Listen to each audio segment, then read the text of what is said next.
Before I begin my story, I want to share something that's become so important to me.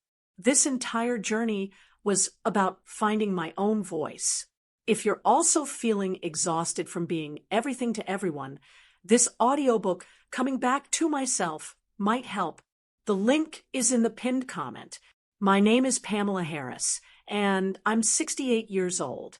For the past 4 years, I've watched my son's wife sit at my own Christmas dinner table and talk only to her own parents. For 4 years, I felt invisible. This past Christmas, I was tired of being sidelined in my own home, and I finally did something about it. But to understand what happened, you need to understand who I am. I live in Bethesda, Maryland, in the same house where my son, Terry, grew up. And in this house, Christmas has always been my time to shine. It's my sacred territory. For decades, this home was the hub for everything. The smell of my pies baking, the sound of carols on the old record player, the boxes of ornaments that held our family's entire history.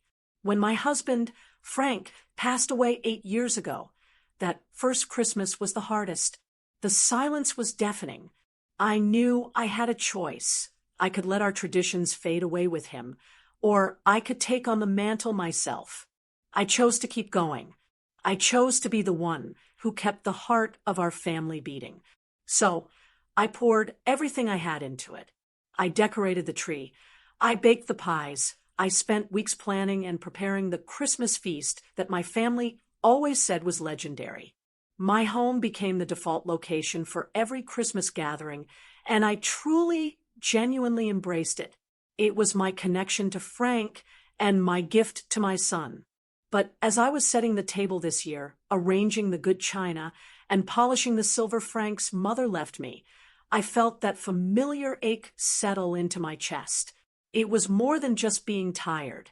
I felt the weight of all my efforts, and for the first time, I let myself wonder if any of it really mattered. Deep down, I was starting to wonder if anyone truly valued the effort I put in. Specifically, I wondered if my son Terry and his wife, Lisa, even saw it. My son Terry is a good man. He really is. He's in his early 40s now, and he loves the idea of Christmas at my house. He loves the nostalgia, the food, the feeling of coming home. But he does very little to help with the actual preparations. He shows up when the work is done, ready to enjoy the meal, and gives me a kiss on the cheek. Smells great, Mom. He's a passive guest in the story I spend weeks writing. And then there's Lisa, his wife. She's in her late 30s, and she comes from a well-off family. Her way of doing things is different, more modern, I suppose. And she hasn't been shy about letting me know that she finds my way of doing things a little old-fashioned. "Oh, Pamela," she'll say, "you still use canned cranberry sauce," with a little laugh. Or, "Nobody really sends paper Christmas cards anymore, do they?" It's never outright cruel, but it's a constant stream of little remarks that make me feel small. But the worst part, the part that really stings, is the phone. During our gatherings, Lisa is just somewhere else. She's glued to her phone, sitting on my sofa, texting her own family, scrolling through pictures, taking selfies with the kids, but never really engaging with me. It's like a little invisible wall she holds up, separating her from the room I worked so hard to create. Over the last few years, this feeling of being sidelined in my own home had been growing. I was the cook, the hostess, the decorator, but I wasn't a participant. I was staff. And I just kept smiling, kept refilling glasses, kept clearing plates because I hadn't had the courage to confront it. Who wants to be that mother-in-law? The complaining one? The one who makes things awkward? I kept telling myself it was my problem, not theirs, that I should just be grateful to have everyone under my roof. But this year was different. This was year 4. And as I stood there, looking at the perfectly set table, that old, familiar knot formed in my stomach, I knew what was coming, and I knew deep down that I couldn't take it anymore.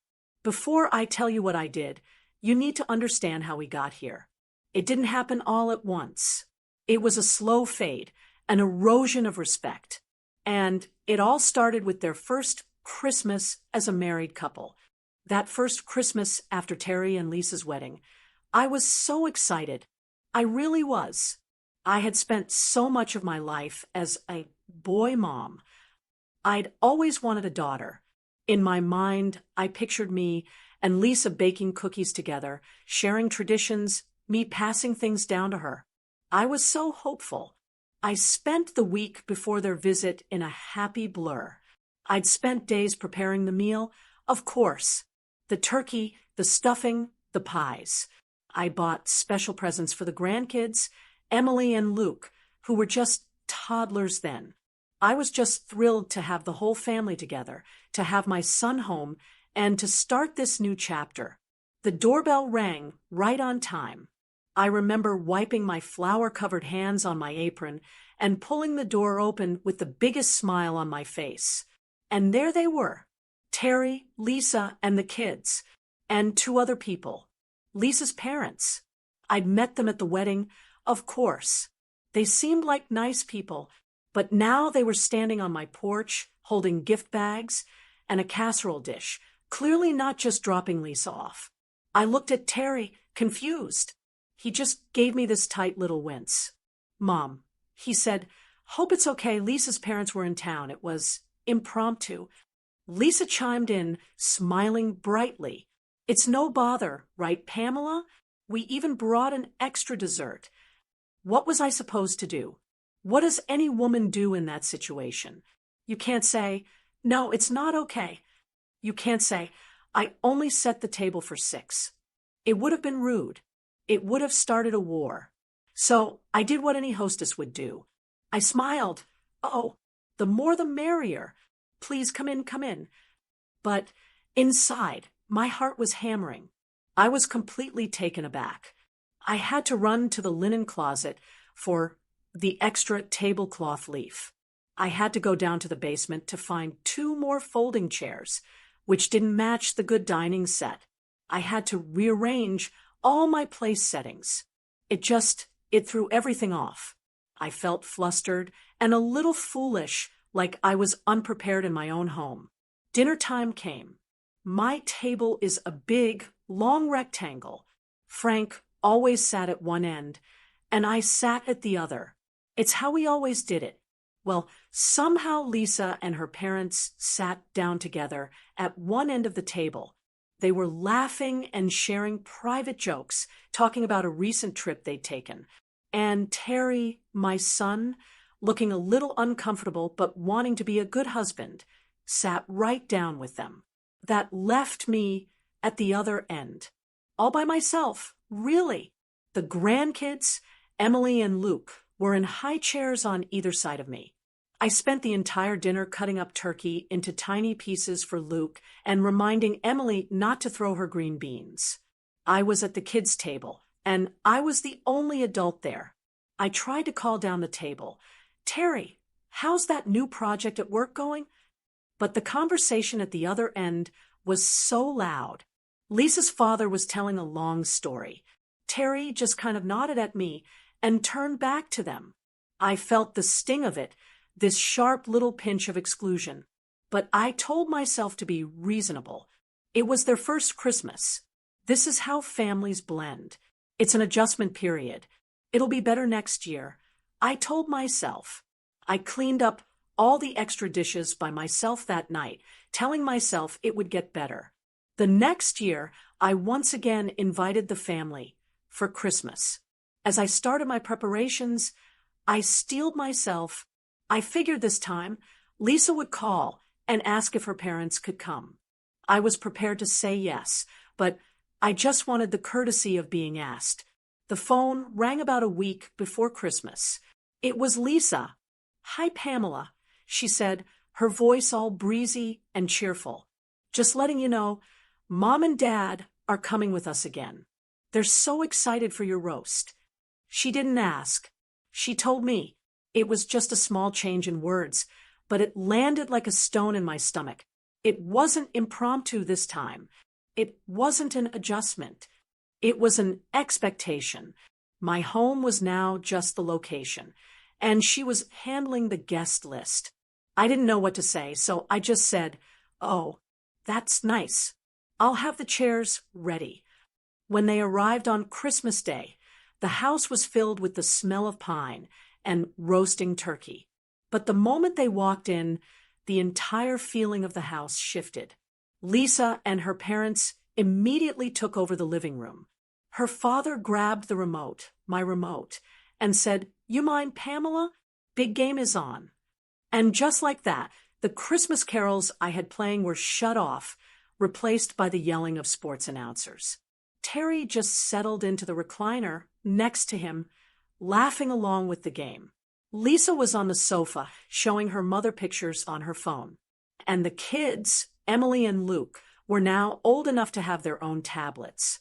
They were sitting on the floor, completely silent, their faces glowing blue from the screens. I was in the kitchen, alone. I brought out the appetizers I'd worked on, and they ate them without ever looking up from their screens or the game. When I finally called out, "Dinner's ready," I felt like I was interrupting their afternoon in my house. At the table, the same exact seating arrangement happened. No discussion. It was automatic. Lisa and her parents at one end, Terry right there with them, and me at the other end, with two silent children staring at their tablets, which Lisa had allowed at the table just to keep them quiet. I was determined not to be invisible. I tried to join the adult conversation. So, I said, pitching my voice a little louder, "Did you all happen to see the new light display in town? It's just lovely this year." Lisa's mother was in the middle of telling a story and didn't even pause. Lisa herself just glanced at me, gave a tight little smile, and then immediately, and I mean immediately, turned to her father. "Oh, Dad, that reminds me. You have to tell Terry about your trip to the beach." And that was it. My question, my attempt to connect, just vanished, as if I hadn't spoken at all. I sat there, quietly eating the meal I had spent 2 days cooking. I was swallowing my frustration, and it tasted bitter. This wasn't an adjustment period. This was a pattern, a deliberate, disrespectful pattern. I couldn't understand it. Why were they treating me like this? Why was my son, my Terry, letting them? I wasn't just feeling frustrated anymore. I was starting to question my worth in my own family. I was the hostess, the cook, the cleaner, but I wasn't a guest. I wasn't even a person. I was just the help. I cleaned up the kitchen alone again that night after they'd all left. And as I stood at the sink, I realized I was dreading. I truly started to dread the next Christmas. I spent most of that next year in a state of low-grade anxiety about Christmas.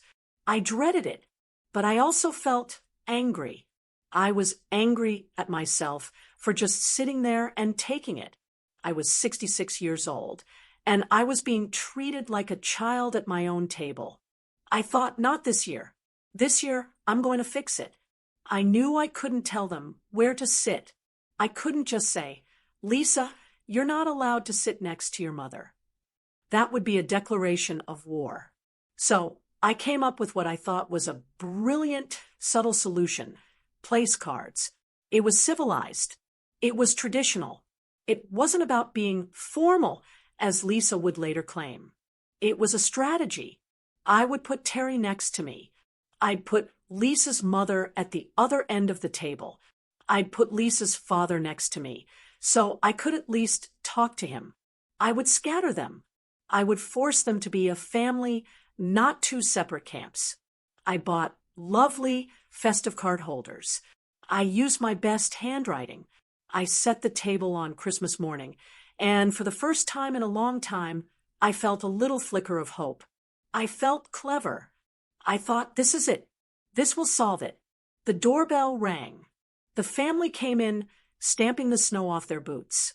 They all gathered in the living room, and I announced it was time for dinner. I stood by the dining room, my heart thumping a little, waiting for them to see my arrangement. Lisa walked in first, followed by her mother. She stopped and looked at the table. Then she let out this laugh. It wasn't a nice laugh.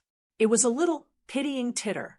"Oh, Mom," she said, and she always called me Mom when she was about to be dismissive. "That is just too formal. We're not at the White House. Let's just sit where we're comfortable." And then, before I could say a single word, she walked around the table and started picking up my beautiful, handwritten place cards. She just picked them up and stacked them in a neat little pile, which she placed on the sideboard. "There," she said, smiling at her mother. "Mom, you sit here. Dad, sit next to her." I just stood there. I was frozen. I was completely, utterly humiliated. She had undone my solution in 10 seconds, laughed at me, and then publicly put me in my place. And Terry, my son, Terry, just stood in the doorway and watched it happen. He didn't say, "Hey, Mom worked hard on that." He didn't say, "Lisa, let's just try it." He said nothing. He just shuffled over to the seat next to her, right where she'd placed him.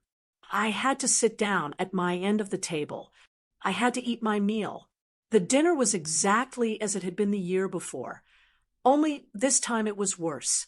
Because now they knew. They knew I had tried to change things, and they had actively refused. I felt foolish.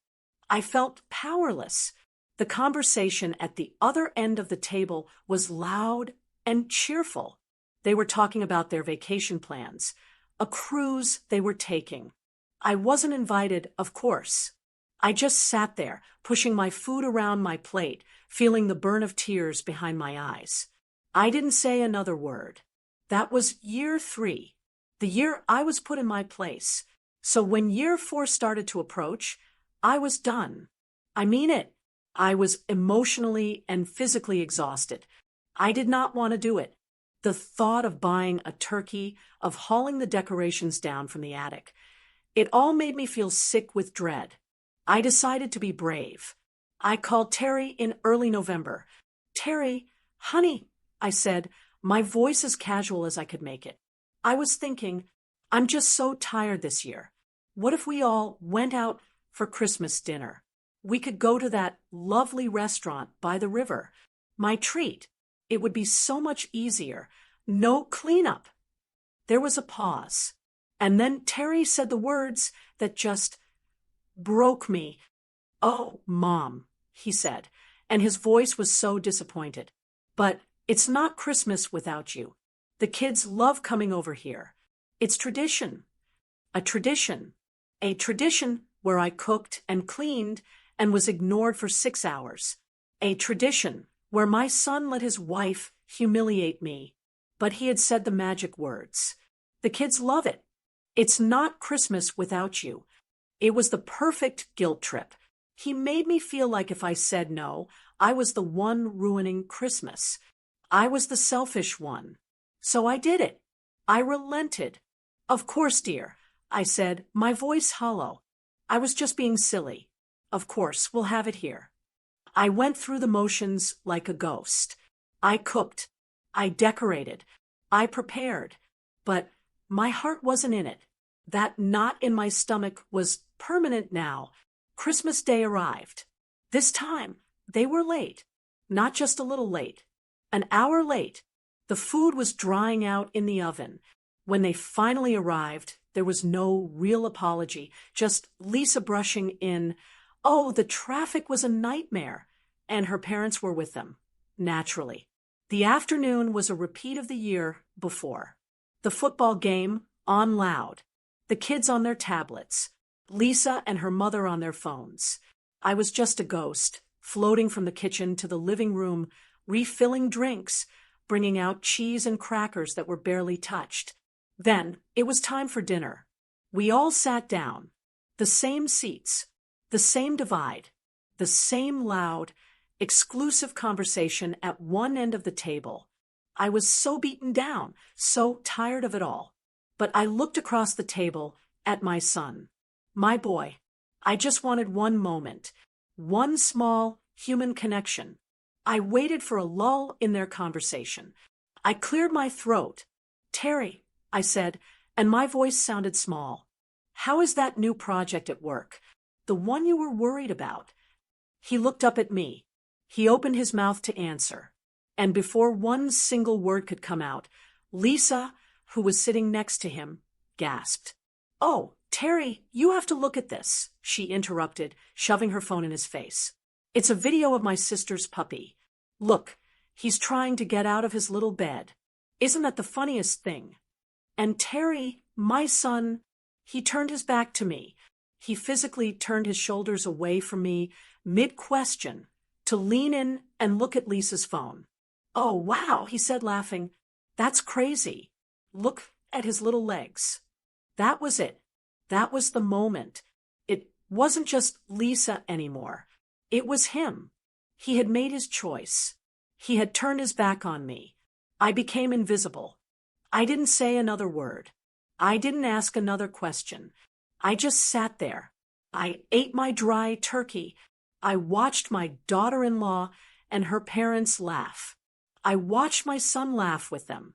I watched my grandchildren stare at their screens. I just sat there in my own home, at my own table, completely and utterly alone. The anger was gone. The hurt was gone. All I felt was this cold, quiet clarity. I was done. I sat there for I don't know how long. Time just stopped. The noise from the other end of the table, the laughing, the phone videos, it all just faded into this dull, meaningless roar, like static from an old television. I didn't try to talk again. I didn't lift my head. I just kept my eyes on my plate. I remember cutting my turkey into smaller and smaller and smaller pieces until it was just a pile of cold shreds. Eventually, I heard the sound of chairs scraping back. That sound, that final sound of a party ending, it's always so definite. Lisa's father clapped his hands together and let out a satisfied groan. "Well, Pamela, that was quite a feast. Best one yet." I didn't look up. I heard Terry say, "Yeah, Mom, thanks. It was great." I heard them. I just couldn't find the energy to respond. My throat felt thick and closed. I think I gave a small nod just so they would leave. I heard them moving to the living room, the familiar sounds of coats being pulled from the closet, the zipping of bags, the rustle of jackets. I heard Lisa's voice, clear as a bell. "Emily, Luke, get your tablets. We're going." A moment later, Terry poked his head into the dining room. I was still sitting there, exactly as I had been, a statue at my own table. "Mom," he asked. His voice was hesitant. "You okay?" I slowly lifted my head and just looked at him. I couldn't summon a smile. I couldn't reassure him. I couldn't say, "Yes, dear, just tired." I think my expression must have been empty because he shifted on his feet, looking suddenly very uncomfortable. "Well, okay," he said, drawing the word out. "We're heading out. I'll call you tomorrow." I just said, "Okay, Terry." My voice was flat, lifeless.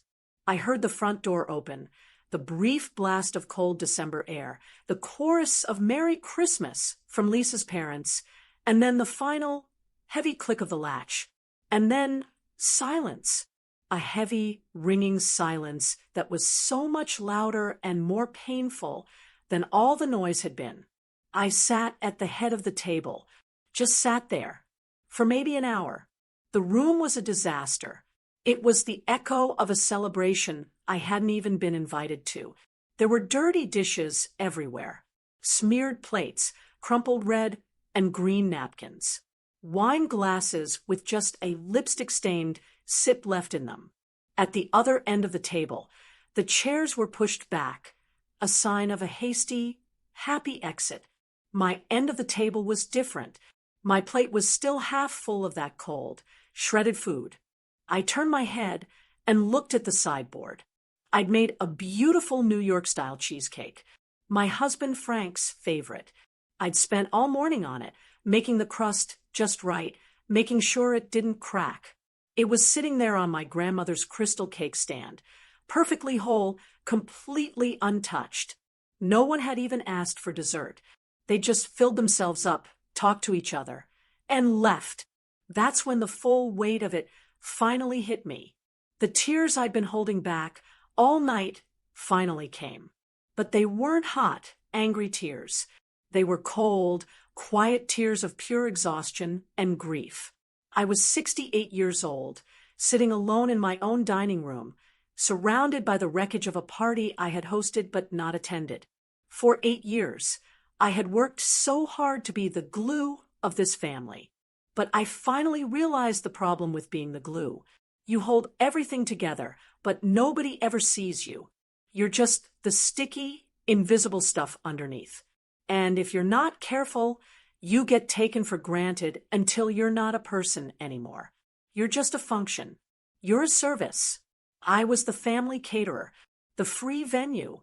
They didn't come to see me. They came for the service I provided, the reliable, traditional, mom's house experience, complete with a maid who cleaned up after them. As I sat there, the tears dried up. The deep sadness started to feel different. It started to feel cold and hard and sharp. It started to feel like resolve. I looked at that untouched cheesecake. I thought about the hours of baking, the cost of the ingredients. I thought about the place cards from last year and the humiliation of Lisa laughing at me. I thought about my own son turning his back on me while I was speaking to him, and I realized with a clarity that was almost painful, it didn't matter. It didn't matter if I made a perfect pie. It didn't matter if I bought a 20-pound prime rib. It didn't matter if I decorated every inch of this house until it looked like a magazine. No amount of effort, no perfect feast, no beautifully set table was ever going to make them see me. It wouldn't make them respect me. The only person who could do that was me. I had to see myself. I had to value myself. I pushed my chair back, and my knees cracked as I stood up.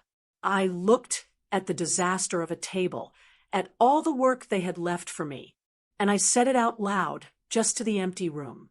Never again. I cannot do this again. I will not do this again. I didn't have a plan. I didn't know what I was going to do next November when the "when should we come over" text arrived. But I knew deep in my bones what I wasn't going to do. I wasn't going to be the Christmas caterer next year. I wasn't going to spend one more holiday sitting at the end of this table, invisible. That tradition, the one my son said he loved, it wasn't sacred anymore. It was a prison, and I was finally going to find the key and unlock the door. That night, I stood in the dining room and just stopped. My first thought, the one that's been programmed into me for 40 years, was to start clearing the table, to grab the plates, to start scraping the food, to load the dishwasher. It's the rhythm of my life. Everyone else has the fun, and I handle the aftermath. But that cold, clear no was lodged in my throat. I looked at the mess. I looked at the dirty napkins, the half-eaten food, the lipstick-stained glasses. I looked at that beautiful, untouched cheesecake, and I thought, no, not tonight. I turned my back on the entire mess. I walked out of the dining room. I went into the living room, and I unplugged the Christmas tree. The soft, warm lights went out, and the room went dark. I walked down the hall to my bedroom, and I shut the door. I didn't just close it. I shut it until I heard the latch click. I took off my nice Christmas pantsuit, put on my old flannel nightgown, and I got into bed. I fell asleep in a cold, silent house, surrounded by the wreckage of their good time. When I woke up the next morning, the first feeling I had wasn't sadness. It wasn't anger. It was just quiet. The house was still. I got up, put on my robe and slippers, and went to the kitchen to make my coffee. To get to the kitchen, I had to walk right past the dining room. It was all still there. The cold, congealed food, the empty chairs. It looked even sadder in the gray light of December 26th. The old Pamela would have been mortified. She would have been up at dawn, scrubbing and spraying, filled with a sense of shame that she'd let the house sit like this. But I just stood there, sipped my hot coffee, and looked at it all. And I felt nothing. No guilt. No panic. I just thought, well, I'll get to that later. I spent the next few days in a strange kind of fog, but it was a fog of clarity, not confusion. The pain from Christmas night was real, but it was already hardening. It was turning from a raw wound into a shield. I wasn't grieving my family anymore. I was grieving the idea of the family I'd been trying to force into existence for years. And I had to face a very hard truth. I was so hurt by Terry. I was so angry at Lisa. But the person I was most deeply betrayed by was myself. I was the one who kept saying yes. I was the one who, when Terry called with that guilt trip about tradition, caved in. I was the one who unlocked the door and let them come in and do it to me all over again. I was the one who valued being the hostess more than I valued my own dignity. I was the one who sat there, year after year, swallowing my anger because I was so terrified of being seen as the difficult mother-in-law. I had betrayed myself for them. And in doing so, I had taught them exactly how they were allowed to treat me. I had shown them that my boundaries didn't matter, that all it took was a little bit of guilt, and I would fold. My worth is not tied to whether or not they approve of me. My value as a person, as a woman, is not measured by whether or not I cook a holiday meal. I have given them years of my life, my energy, my time, my money, my love, and my reward was to be made invisible. So I made a vow, standing right there in my kitchen. I made a decision. Never again. I am done. I am retiring from the job of default hostess. That position is no longer available. And for the first time, I realized the answer wasn't in trying to fix them. I couldn't make Lisa less rude. I couldn't magically give my son a backbone. You can't change other people. You can only change yourself. My mind started racing, but for the first time in years, it wasn't racing with anxiety. It was racing with possibility. What if I didn't host Christmas next year? What if I didn't cook a turkey at all? What if Christmas was just peaceful? What if I went on a trip? What if I booked a small cottage by the beach for myself? What if I stayed right here in my own house, but I spent the day watching old movies in my pajamas, eating whatever I wanted? What if I spent Christmas Eve with my friends, the women in my life who actually ask me how I am, and then listen to the answer? A new feeling started to bubble up inside me, and I realized it was empowerment. I wasn't running from a bad tradition. I was running toward a new one.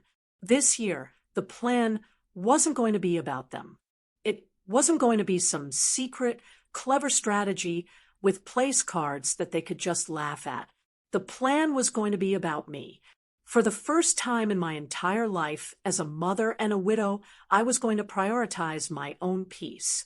And I didn't feel one single drop of guilt. I just felt free. That feeling, that exact moment of deciding, now it's my turn, is what you'll explore in this audiobook, Coming Back to Myself.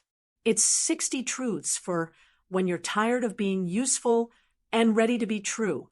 The link is in the pinned comment. That whole month of January, I felt like I was walking on new ground. I cleaned up the Christmas mess from the dining room, but I did it for me. I packed away the decorations, but this time I wasn't sad. I felt efficient. My first thought was that I'd just spend next Christmas Eve with my friends.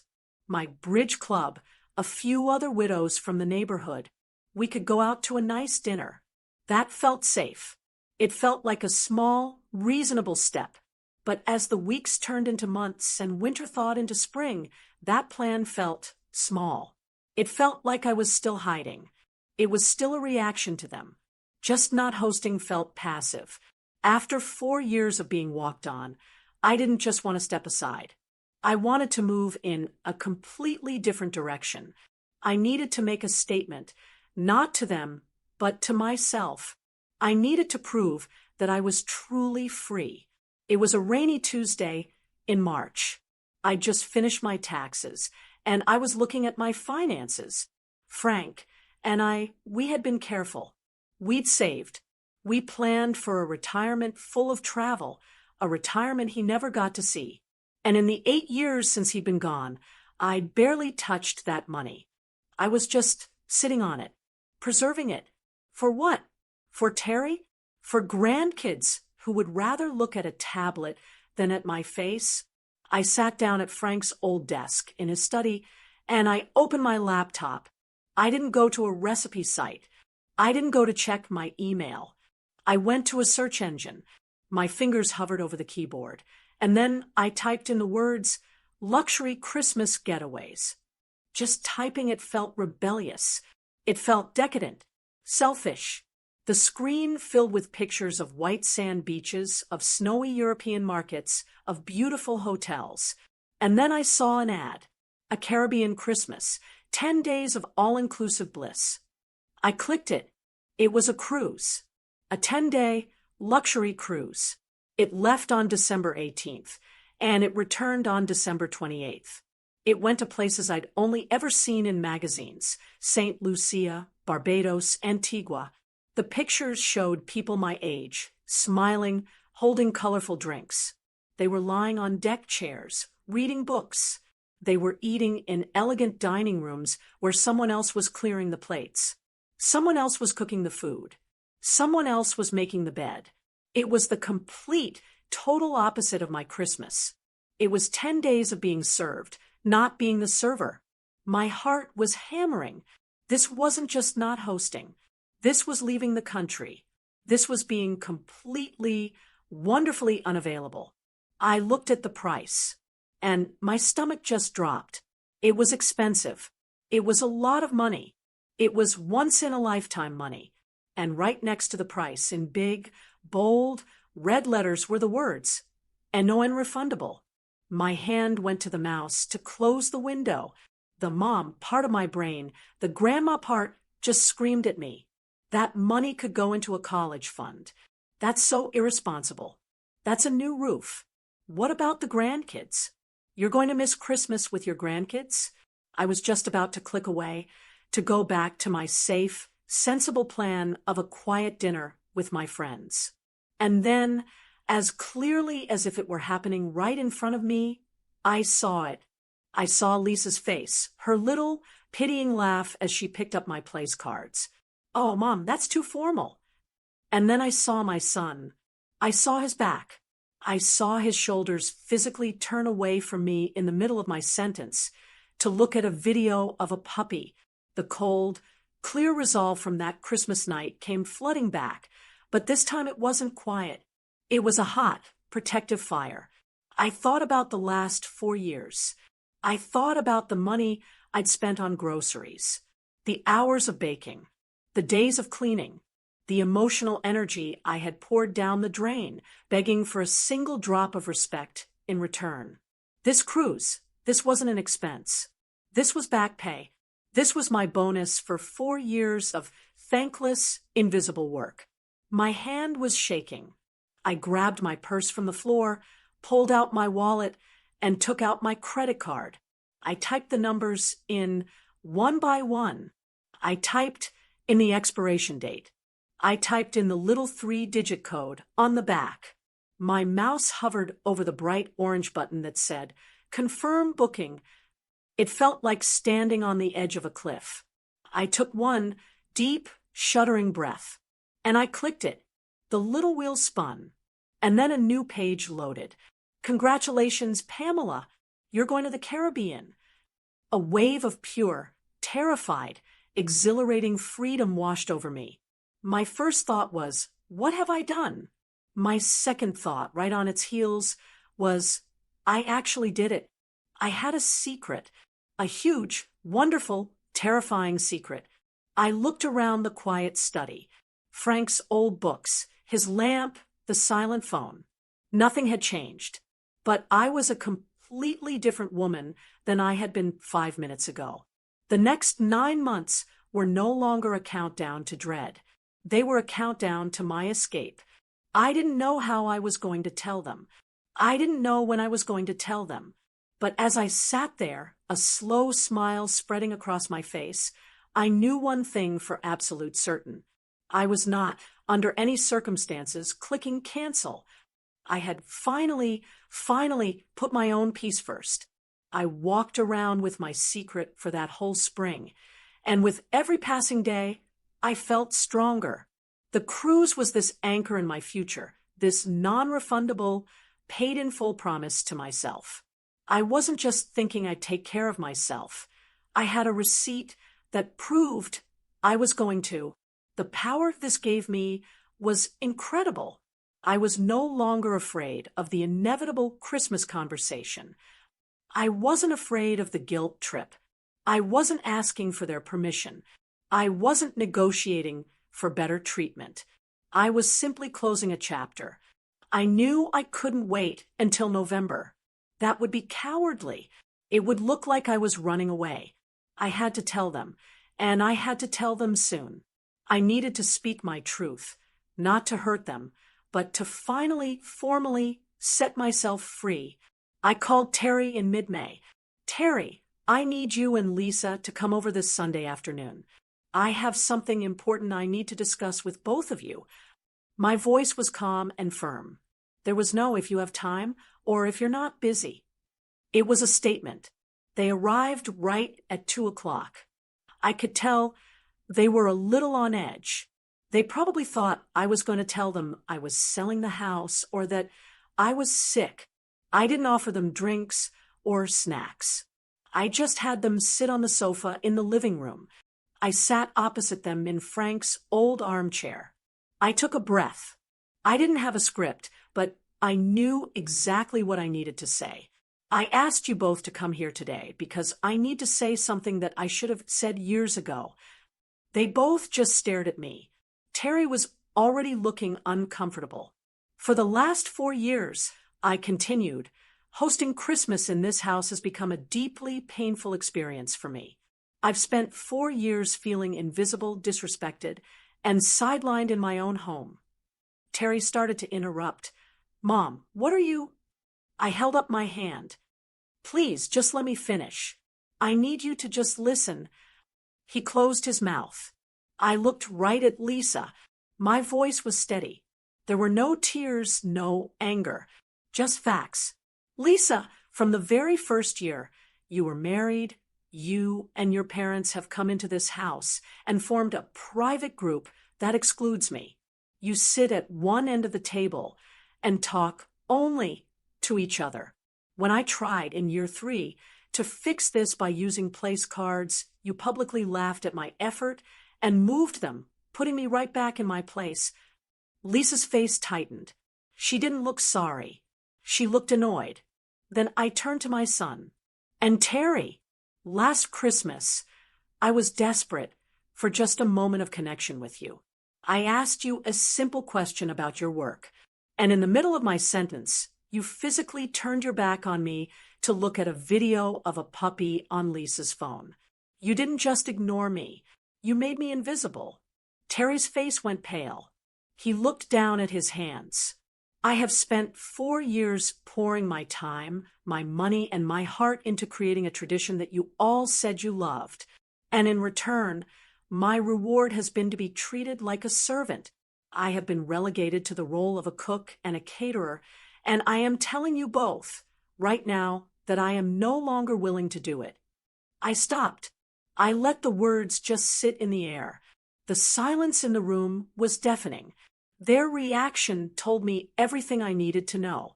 It confirmed, in that one moment, that my cruise was the single best decision I had ever made. Terry was the first to speak. He was squirming. Mom, I had no idea. God, I feel awful. We never meant. I mean, it's just Christmas, you know? We were just relaxing. He gave this half-hearted, weak apology. He was sorry I was upset. He wasn't sorry for what he did. I looked at Lisa. She was sitting there with her arms crossed over her chest. She was silent, her mouth set in a hard, thin line. When Terry nudged her, she finally spoke. "Well, I'm sorry you feel that way, Pamela," she said, and her voice was cold. "We were just trying to be comfortable. I didn't know it was all so formal." That was it. The non-apology. She was putting it back on me. I was the problem for feeling that way. I was the one who was too formal. I just nodded. I looked at Terry's discomfort and Lisa's barely hidden anger. And I realized with this incredible sense of peace, they don't get it. They will never, ever get it. And that was okay. It truly was. Because this conversation was never about changing them. It was about changing me. It was about me finally speaking the truth for the woman who had sat at the end of that table, swallowing her pain for 4 years. I had finally given her a voice. And now she was free. "Well," I said, my voice calm. "I needed to say that. I needed you to hear it. And it brings me to my decision." Terry leaned forward. "Mom, we can fix it. We'll do better. We promise, right, Lisa? This year, we'll help cook. We'll sit wherever you want." I gave him a small, sad smile. "I appreciate that, Terry. But it's already been decided. I won't be hosting Christmas this year." "What?" he said. "But we'll go to a restaurant, then, like you wanted last year. We can do that." I took a deep breath. "No, my plans are already made. I've booked a 10-day, all-inclusive luxury cruise to the Caribbean. I leave on December 18th, and I get back after Christmas." The silence that fell over the room was absolute. Terry's jaw just dropped. He looked like I had slapped him. Lisa's crossed arms fell to her lap. She was just staring at me, her eyes wide with total, complete disbelief. I wasn't asking. I wasn't negotiating. I was informing. I had taken back my life, and I had left them to figure out their own Christmas plans. For the first time, the burden was no longer on me. That conversation was my turning point. Speaking your truth after being silent for so long is the hardest step.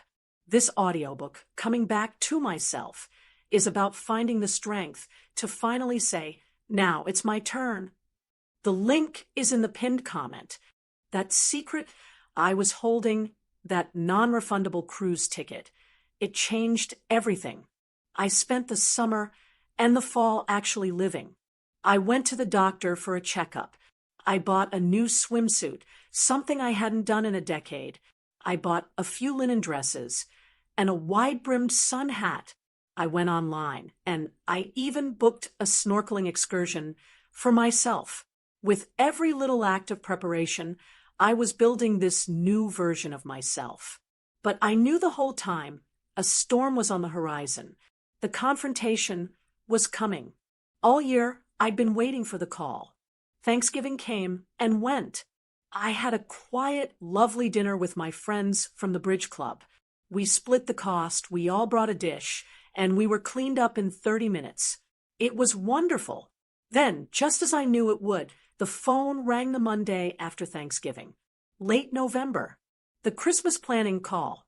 I saw Terry flash on the screen, and my heart gave one hard thump against my ribs. This was it. The old Pamela would have been sick with anxiety, but the new Pamela, the one with a non-refundable ticket in her desk drawer, just took a deep breath. I let it ring one more time, just to prove to myself that I was in control. Then I picked it up. "Hello, Terry," I said, my voice surprisingly calm.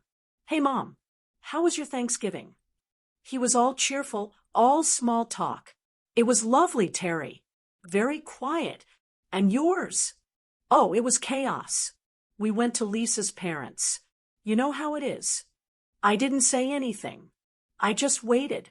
"So," he said, and I could hear him shift the phone. "Listen, I'm just getting the December calendar sorted out. What's the plan for Christmas this year? What time should we come over? Lisa was asking if her parents could come again. I told her I was sure it was fine. He just assumed. After 4 years of misery, after the coldness of last year, he just assumed it was all resetting to zero, and I would be standing at the stove, ready to serve them all again. I was sitting at my kitchen table with a cup of tea. I picked it up, took a long, calm sip, and I looked out the window at the bare winter trees. "Oh, Terry," I said, and my voice was light, almost breezy. "I won't be hosting this year." There was silence. Not a regular pause in conversation, but a total dead air. Did the line drop? Kind of silence. I could hear his faint breathing on the other end. "What?" he finally sputtered. "What do you mean you're not hosting? Did you want to go to a restaurant? Is that it?" "No, Terry. I mean, I won't be here." "What are you? Are you going to Aunt Joan's?" "No, dear." This was the moment. I've booked a cruise. A 10-day cruise to the Caribbean. I leave on December 18th. The silence that followed this time was even more profound. I could almost hear the gears in his head grinding to a halt. He was processing cruise, Caribbean, and December 18th, and none of them were fitting into his version of the world. A cruise," he said, his voice going up an octave. You're leaving? For Christmas?" "Yes, I am." "But what about Christmas? What about us?" And then the line I knew was coming, the one they always use. "What about the kids? The traditions?" I felt a little pang at the kids. That's the knife they use. That's the one they twist. But then I remembered those same kids staring blankly at their tablets, not even looking up when I served them their dinner. "Well, Terry," I said, my voice still kind, but now it was firm. It was the firmest I had ever been with him. "The tradition, as you call it, has been very painful for me for the last 4 years.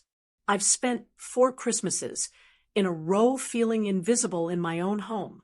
So I've decided to make a new tradition for myself. Mom, you can't just cancel Christmas." His voice was getting louder now. He was panicked. "What are we supposed to do? What am I supposed to tell Lisa? What about her parents?" And that, right there, was the whole problem. His first thought wasn't, "Wow, Mom, you must have been really unhappy." His first thought was how this was going to inconvenience him and his wife. I said, and I actually stood up now, feeling a surge of adrenaline. "I'm sure you and Lisa will figure something out. You're a grown man, Terry. You can go to her parents' house. You can stay home and cook your own turkey. You can start your own traditions. You don't need me to do it for you anymore. This is unbelievable." He was sputtering now. You're being incredibly selfish, Mom." That word, selfish, the one they use to keep us in our boxes. The word that has kept me silent for years. And I was shocked to find it didn't hurt. It just didn't. Terry," I said, "after nearly 40 years of cooking Christmas dinner for other people, I think I've earned a little selfish. I have to go, dear. I'm in the middle of packing." "Mom, wait. Don't hang up. You can cancel it, right? We can fix this." "No, Terry, it's non-refundable. But more importantly, so is my decision. I'll call you when I get back in the new year. I hope you all have a wonderful Christmas." And I pressed the end button. I stood in my kitchen, my hand on the phone. My heart was pounding so hard I could feel it in my ears. I was shaking just a little, but I wasn't scared. I wasn't sad. I wasn't guilty. I was, for the first time in my entire adult life, completely and totally in charge. My head was held high. I had done it. I had finally said no, and I had never, ever felt so free. On December 25th, I was not standing over a hot stove watching turkey skin dry out. I was not scrubbing pots. I was not listening to a football game I didn't care about, and I was not being ignored. On Christmas morning, I was sitting on the private balcony of my cabin on a cruise ship, somewhere in the middle of the bright blue Caribbean Sea. The sun was warm on my skin, which was something I hadn't felt in December in decades. The air smelled like salt and sunshine. I was holding a frosty, tall glass, a piña colada with a little pink umbrella in it, and I was wearing a new linen dress. I swear to you, I looked in the mirror that morning and the woman looking back at me was 10 years younger. My phone buzzed on the little table next to me. For a second, just a second, that old jolt of anxiety hit me. A call on Christmas? An emergency? But it wasn't a stressful call. It was a video chat request from my friends, my bridge club. I picked it up, and their 3 faces popped up, all bundled in scarves back in Maryland. "Pamela," my friend Margaret shrieked. "Look at you! Just look at you! Merry Christmas, Pamela!"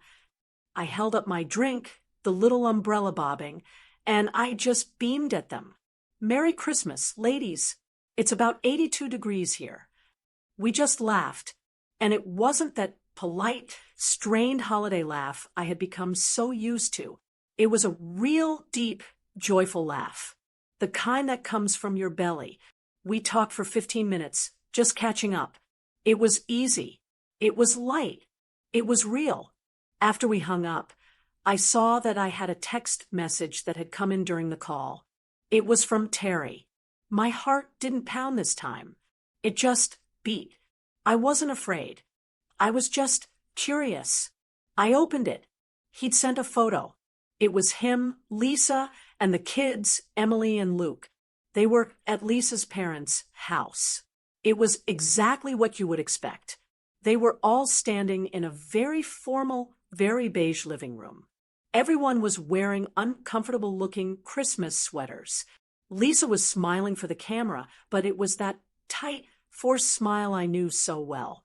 Terry was standing next to her, looking stiff and awkward. And the kids, now teenagers, were looking down at their phones, even in the official Christmas photo. Under the picture, the text message read, "Merry Christmas, Mom. It's different. Have fun. We miss you." I looked at that picture for a long, long time. I looked at their stiff faces. I looked at the different Christmas they were having. The old Pamela, the one from just a year ago, would have felt a sharp, terrible stab of guilt. She would have seen the "we miss you," and her heart would have broken. She would have thought, I've been selfish. I've ruined their Christmas. But I just smiled. It was a small, gentle, private smile. I saw the picture, and I saw a family of 4 who were finally being forced to figure out their own traditions. I saw my son, who was finally realizing that tradition required effort, and that he couldn't just coast on mine anymore. "It's different," was his way of saying, "it's not as easy as you made it look." I didn't feel guilty. I didn't feel sad. I just felt a sense of peace. And maybe just a little, a sense of vindication. I picked up my phone. I texted back, "Love you. Talk when I get back." And then I did something I have never, ever done before. I put my phone on Do Not Disturb. I put it back in my beach bag, zipped it up, and I turned my chair back to face the ocean. I didn't think about it again for the rest of the day. I just sat there, listening to the waves, feeling the sun on my face. I thought about the last 4 years. I thought about the cold dining room, the untouched cheesecake, the place cards my sons turned back.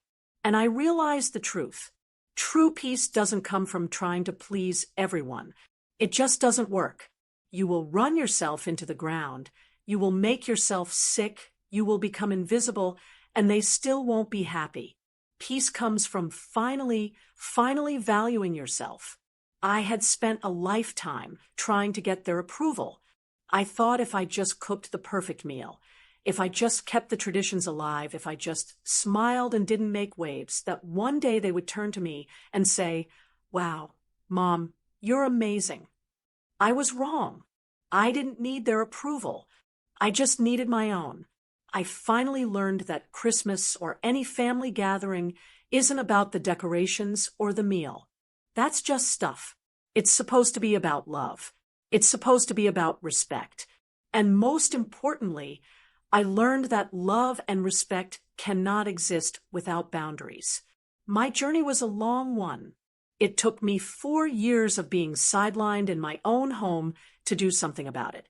But it leads me to you. Have you ever felt invisible in your own home? Have you ever sat at a holiday table that you cooked for and felt like you weren't even there?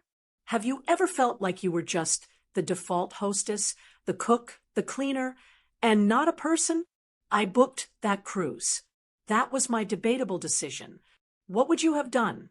Would you have had another conversation? Would you have just stopped hosting but stayed home? Or would you have done what I did? I genuinely want to know. Tell me your story. Tell me your thoughts in the comments below. This whole journey for me was about coming back to myself. It was about finding my own voice after being silent for so long. And if you're feeling that way, if you're buried under everyone's expectations, I've created something to help. It's an audiobook called Coming Back to Myself, 60 Liberating Truths to Find Yourself Again. It's a gentle companion with 60 reflections that talk about what we rarely say out loud, the deep exhaustion from being everything to everyone, and the powerful, quiet need to finally set boundaries for your own peace. It's for anyone tired of being useful and ready to be true. It's your permission slip to reclaim your voice. I want to send a special thank you to Connie Willis and Shirley Wall for their purchase. The link is in the pinned comment. I am so grateful you listened to my story. If it resonated with you, if you felt understood today, please like this video, share it with someone who might need to hear it, and subscribe to the channel for more stories. You are not alone in this, and you deserve to be seen.